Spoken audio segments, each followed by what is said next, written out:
नमस्ते, प्रणाम, जय माता दी दोस्तों। मैं वैष्णवी, मैं पूजा कलावती। आप सबका भैया स्वागत है, वंदना अभिनंदना के बहुत प्यारे से देवी पचरा गीत के साथ आए हैं। गीत कैसा लगेगा कमेंट करके जरूर बताइए। कहना है अचरा पासारी आयाऊं तो होरी दुहरिया हो की खोली देती ना, हो की खोली देती ना।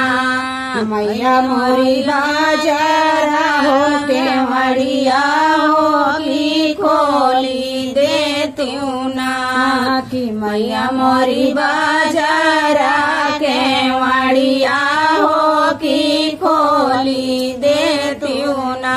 सबका तऊ दियो मैया याना दाना सोनवा हो की हम को देती ना, हो की हम को देती ना।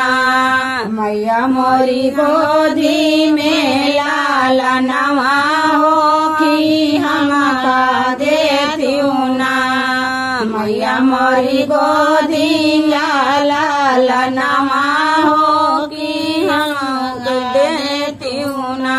सासु मारई ताना वहना नदिया मारई तनमा हो की गवा नगरियाना, हो की गवा नगरियाना। मैया बोलई हमके बोलिया हो की गवा नगरियाना। बांझनी काई के सब बोला वही हो की गवा नगरियाना। का चढ़ऊ बई मैया लाल रंग चुनरिया हो की जोड़ नरिया लवाना, हो की जोड़ नरिया लवाना। मैया मोरी अड़हुलवा कई हरवा हो की जोड़ नरिया लवाना।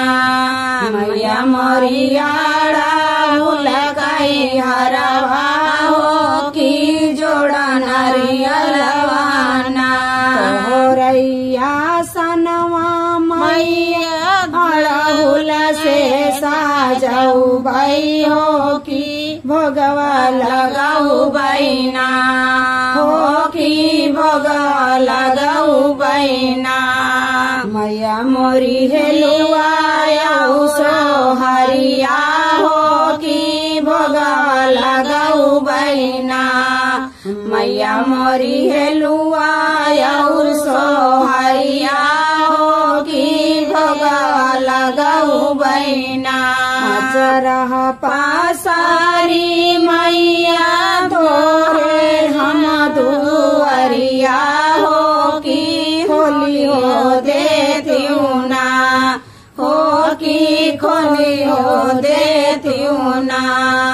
मैया मोरी बाजारा के मड़िया हो की खोली हो देती ना। मैया मोरी बाजारा के मड़िया हो की खोली हो देती ना।